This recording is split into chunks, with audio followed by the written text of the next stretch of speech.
kita masih lagi ingin meneruskan perbincangan mengenai negeri yang ketika ini saya kira berhadapan dengan tekanan daripada pelbagai sudut, iaitu di negeri Sabah. Tekanan yang saya masukkan adalah tekanan dari segi fasiliti kesihatan, kerana kita semua maklum bahawa negeri Sabah merupakan antara negeri yang terjejas teruk ketika ini akibat COVID-19, di mana sehingga kini kita saksikan dalam tempoh 24 jam kebelakangan ini negeri Sabah menyumbang kepada 74% angka jangkitan COVID-19, dan sehingga kini kita dapat saksikan daripada jumlah kumulatif keseluruhan 21,000 kes, negeri Sabah menyumbang 8,000 kes, dan ini memberikan satu realiti kepada petugas kesihatan di sana dan juga penduduk di negeri Sabah khususnya.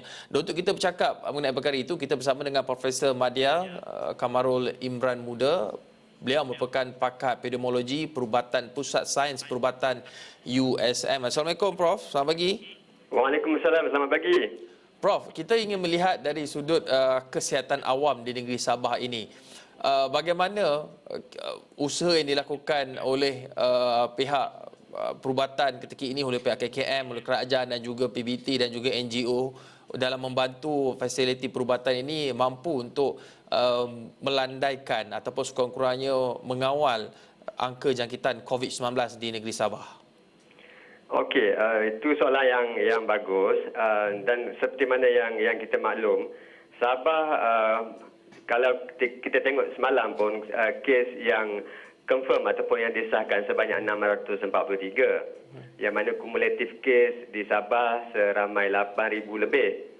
Okey, walaupun Sabah hanya mempunyai populasi seramai 3 juta dan kawasan yang besar, tetapi bilangan kes yang disumbangkan oleh Sabah sangat-sangat menggerunkan.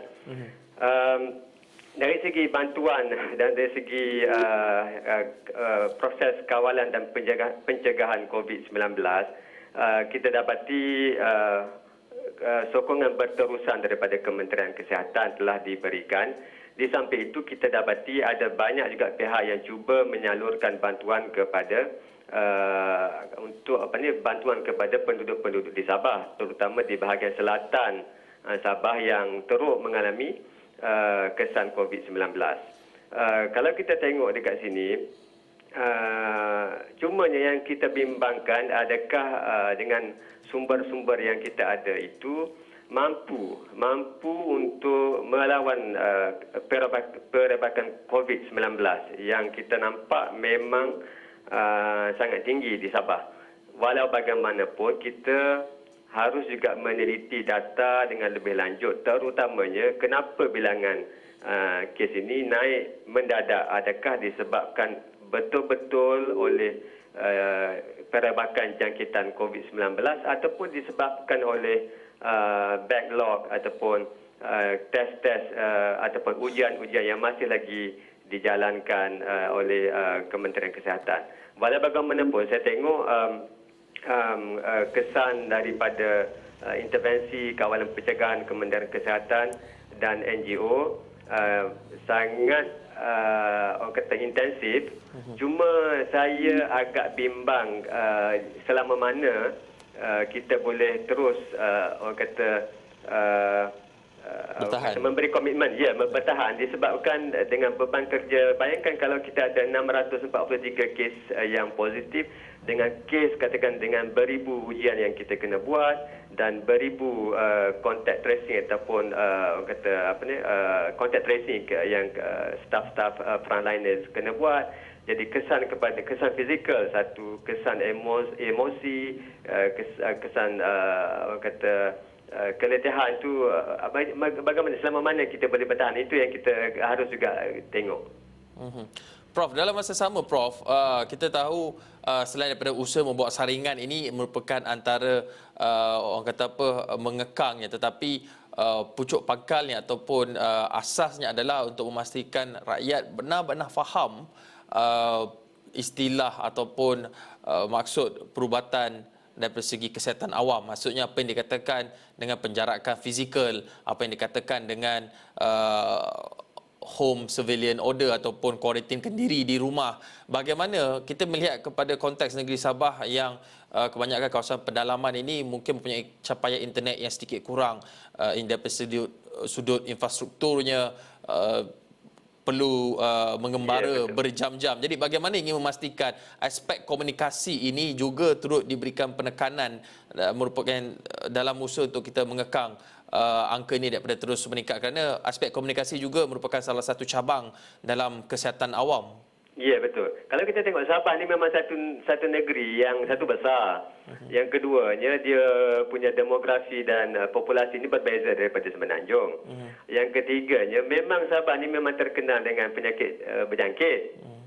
Memang Sabah ni mungkin disebabkan oleh orang kata satu fasiliti yang mungkin terkebelakang. Yang kedua dari segi orang kata demokrasi itu berbilang-bilang kaum dan akses kepada sumber-sumber itu masih lagi terkebelakang. Jadi ini memang cabaran yang sangat-sangat besar sebenarnya untuk Kementerian Kesihatan Malaysia dan juga dengan kerajaan, kerana semua program kawalan dan pencegahan oleh kerajaan tidak akan berjaya tanpa ada sokongan daripada penduduk ataupun daripada orang awam. Jadi bagaimana kita boleh memaksimalkan ataupun mengoptimumkan kefahaman, bukan saja kefahaman, kadang-kadang kalau kita faham dan kita tidak berubah, itu pun tak jadi juga. Jadi bagaimana kita harus empowerkan dan menyalurkan maklumat supaya penduduk sedar bahawa ini bukan hanya tugas kementerian ataupun kerajaan sahaja, tapi merupakan tugas setiap individu. Terutama satu, kena jaga penjarakan 6 kaki paling kurang kalau boleh. Yang kedua, sentiasa basuh tangan. Yang ketiga, mask, topeng muka, pelitup mulut harus dipakai sepanjang masa, dan harus limitkan keluar daripada rumah keluar jika hanya perlu saja. Ya, itu merupakan antara cabaran ketika Perintah Kawalan Pergerakan Bersyarat ini yang dilaksanakan di negeri Sabah sehingga 26 Oktober nanti, dan juga kita harapkan bahawa petugas Barisan Harapan terus cekal dalam usaha mereka untuk membuat saringan dan dalam memastikan penularan COVID-19 ini dapat dikawal. Terima kasih Profesor Madya Kamarul Imran Muda, pakar epidemiologi Perubatan Pusat Sains Perubatan USM, di atas perkongsian mengenai realiti dan juga cabaran dalam usaha kita untuk melandaikan keluk jangkitan COVID-19 di negeri Sabah.